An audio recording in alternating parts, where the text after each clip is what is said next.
سپاهان بازی رو به الاتحاد باخت.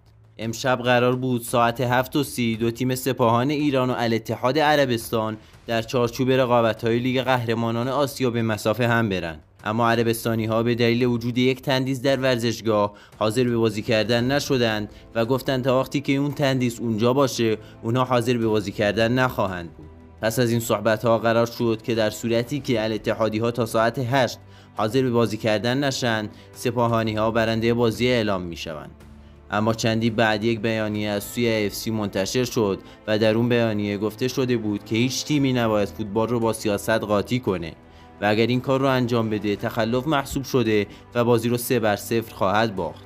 البته هنوز خبری بر این که سپاهان بازی رو واگذار کرده منتشر نشده، اما گفته میشه که عربستانی‌ها امشب ایران رو ترک خواهند کرد. به نظر شما در صورتی که این اتفاقات پیش نمی اومد کدوم تیم پیروز میدان میشد؟